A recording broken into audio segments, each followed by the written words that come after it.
जय माता दी दोस्तों, कैसे हैं आप सभी। आज की इस खास वीडियो में आप सभी का फिर से स्वागत है। और आज की इस खास वीडियो में आप सभी को एक यक्षिणी के बारे में बताऊंगा। और इस यक्षिणी की खासियत क्या होती है, इस यक्षिणी की साधना के बारे में बहुत से लोगों को जानकारी नहीं है। और काफ़ी गुप्त यक्षिणी है ये, आपने नाम तो पढ़ ही लिया होगा इस यक्षिणी का। तो इस यक्षिणी का नाम है विकाला यक्षिणी। वैसे तो यह एक तरीके की सौम्य यक्षिणी इसको कहा जाता है, लेकिन एक स्वरूप जो इसका दूसरा देखने को मिलता है, उग्र स्वरूप इसका देखने को मिलता है। इसकी साधना करने वाले को के बहुत से काम होने लगते हैं अपने आप से ही, ठीक है ना। मान लीजिए कोई काम ऐसा एक व्यक्ति का है जो कई सालों से अटका हुआ है और वह इस यक्षिणी की साधना कर रहा है, तो उस व्यक्ति को का वह कार्य हो जाएगा, उसको पता भी नहीं लगेगा, उसका कार्य वह हो जाएगा। हालांकि इस यक्षिणी की साधना करने की सलाह मैं किसी को भी नहीं देता हूँ, क्योंकि यह यक्षिणी लेती है व्यक्तियों जो साधक लोग होते हैं उनकी परीक्षा। मान लीजिए अगर कोई ऐसा व्यक्ति है जो इसकी साधना में सफल नहीं होता, तो उसको कुछ ना कुछ दोष भी प्राप्त होते हैं इस यक्षिणी के माध्यम से। और जैसे कि मैंने बताया है कि यह यक्षिणी को लोग समझते हैं कि यह काफ़ी सौम्य यक्षिणी है, जबकि ऐसा नहीं है। इसका एक और स्वरूप है जो काफ़ी उग्र है। इस यक्षिणी की साधना उस व्यक्ति को करना चाहिए जो व्यक्ति अपनी साधना का स्तर परखना चाहता है कि उसका साधना का स्तर क्या है, ठीक है ना।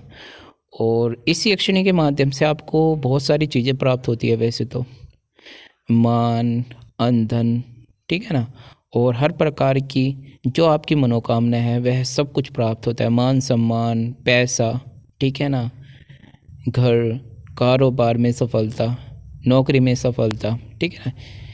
और इस यक्षिणी की साधना जब आप करते हैं तो इस यक्षिणी की साधना जो है शर्त होती है इस यक्षिणी की एक साधक के लिए, ठीक है ना।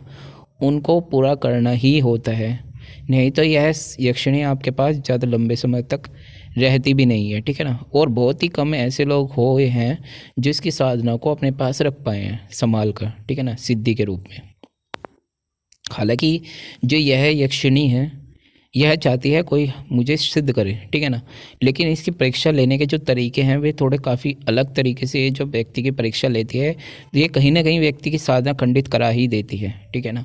और जब एक बार साधना खंडित हो जाती है तो उसको वह दोबारा इसकी साधना कर भी नहीं पाता, और इसको सिद्ध करना भी इतना आसान नहीं है। लंबे समय तक इसकी साधना चलती है, कम से कम 41 दिनों की इसकी साधना होती है, ठीक है ना। एक काफ़ी लंबे साधना भी चलती है, ठीक है ना। कम से कम 3 महीने से ऊपर की साधना भी चलती है इसकी। और फिर 6 महीने की और साल भर की भी इसकी साधना होती है, कम से कम 11 महीने के लगभग की, ठीक है ना। वो तो इसकी आपको जितनी इसकी शक्ति आप चाहते हैं प्राप्त करना जिस स्वरूप में, उतनी ही लंबी आपको साधना इसकी करनी पड़ती है। और लेकिन इसकी यक्षिणी की साधना करने का फ़ायदा क्या होता है, जैसे कि मैंने बताया वे सभी फ़ायदे आपको होते हैं, ठीक है ना। घर, कारोबार में हर प्रकार से, ठीक है ना। और व्यक्ति को काफ़ी ज़्यादा कॉन्फिडेंस होता है अपने ऊपर जो इस यक्षिणी की साधना करता है, ठीक है ना। ऐसे व्यक्ति को कभी भी कोई व्यक्ति परास्त नहीं कर सकता, नीचा नहीं दिखा सकता जो ये इस यक्षिणी की साधना कर लेता है। क्योंकि अगर कोई ऐसे व्यक्ति का बुरा करता है जो इस यक्षिणी का भक्त है, ऐसे व्यक्ति का कोई बुरा कर रहा होता है, उसका कोई शत्रु है, तो उसका अपने आप से ही कुछ ना कुछ अहित हो जाता है, ठीक है ना।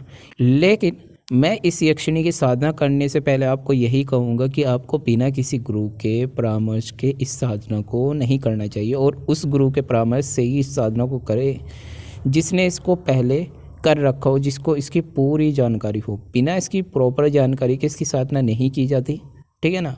क्योंकि बहुत सी सामग्री जो गुप्त है वह लगती है इसकी साधनाओं में, और इसकी साधनाओं को घर पर कहते हैं घर पर करना चाहिए, वैसे इसके साधनाओं को घर पर नहीं किया जाता। एक गुप्त स्थान पर इसकी साधनाओं को किया जाता है और वहीं पर निवास किया जाता है जब तक इसकी साधना चलती है, ठीक है ना। नहीं तो साधना जल्दी ही खंडित भी हो जाती है इसकी, ठीक है ना।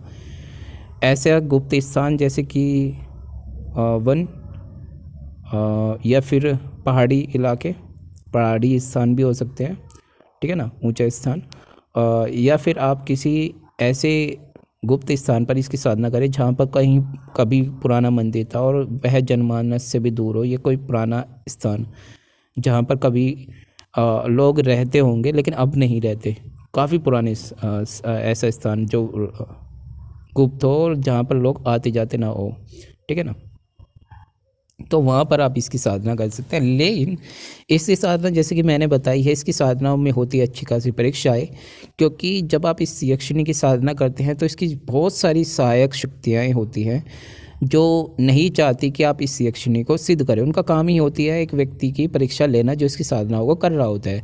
वैसे तो यह भी काफ़ी परीक्षा लेती है साधक की, लेकिन इसकी जो नीचे चलने वाली शक्तियाँ हैं वे काफ़ी परीक्षाएं लेती है और वही कर देती है एक व्यक्ति का काम, उसकी साधनाएं खंडित करने का, ठीक है ना। तो ये सभी बातें आप सभी लोगों को जाननी जरूरी थी इसकी यक्षिणी के साथ। वैसे तो बहुत सारी बातें मैं इसके बारे में बता सकता हूँ और भी, अगर आपका कोई प्रश्न है वो पूछ सकते हैं आप इस यक्षिणी के बारे में।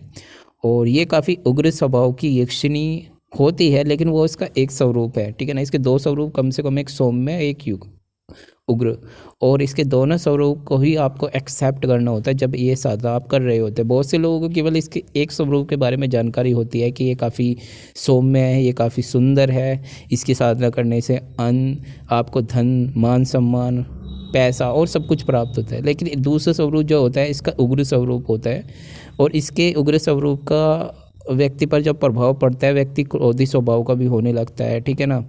और व्यक्तियों से उसके कहीं ना कहीं थोड़े मतभेद भी होने लगते हैं। तो बहुत सारी चीज़ें होती है जब ये यक्षिणी की आप साधना कर रहे हो, तो सभी चीज़ें बिना गाइडेंस के नहीं की जा सकती। कम से कम इसकी साधना तो कम से कम, और जब भी आप इसकी साधना करें तो केवल आप टेस्ट करने के लिए, परखने के लिए इसकी साधना मत कीजिएगा। जब भी आप इसकी साधना करें तो अच्छे से प्रॉपर गाइडेंस के साथ इसकी साधना करें, ठीक है ना। साधना अच्छी है, यक्षिणी ठीक है, लेकिन योग्य होना चाहिए व्यक्ति। अगर इसकी साधना करना को दिया जाए लोगों को तो बहुत ही कम लोग इसकी साधना में सफलता प्राप्त करते हैं, ठीक है ना। साधनाएं अच्छी है, यक्षिणी ठीक है, ये विकला यक्षिणी। तो आज मैंने विकला यक्षिणी के बारे में आपको बताया है, और आशा करता हूँ जानकारी आपको अच्छी लगी होगी। अगर कोई प्रश्न है तो आप पूछ सकते हैं मुझसे इस यक्षिणी के विषय में। और मंत्र मैं देता नहीं हूँ क्योंकि मैं साधना आपको इसकी नहीं मैं इसकी साधना नहीं दे रहा हूँ किसी को भी, लेकिन इस यक्षिणी की जानकारी आप सभी लोगों को, बस ये इतना ही मैं चाहता था बताना। क्योंकि मैंने कई सारी वीडियो यूट्यूब पर देखी है जिनमें कहीं पर भी मुझे ऐसा नहीं लगा कि कोई वीडियो पूरी तरीके से, चाहे तो उनकी जानकारी सही नहीं है या फिर जानकारी जो दे रहे हैं वो पूरी नहीं दे रहे हैं, ठीक है ना। इसकी प्रॉपर जानकारी देना काफ़ी ज़्यादा ज़रूरी था लोगों को। कुछ लोग इसकी साधना कर रहे हैं, साधना करना चाहते थे, तो मैंने उनके लिए यह वीडियो बनाई है, ठीक है ना। आशा करता हूँ आपको यह जानकारी बहुत ही अच्छी लगी होगी। अच्छी लगी है तो चैनल को सब्सक्राइब ज़रूर कीजिएगा, वीडियो को लाइक कीजिएगा। प्रश्न अगर आपका है तो प्रश्न ज़रूर पूछेगा, ठीक है ना। और आज के लिए सिर्फ इतना ही। हर हर महादेव, जय माता।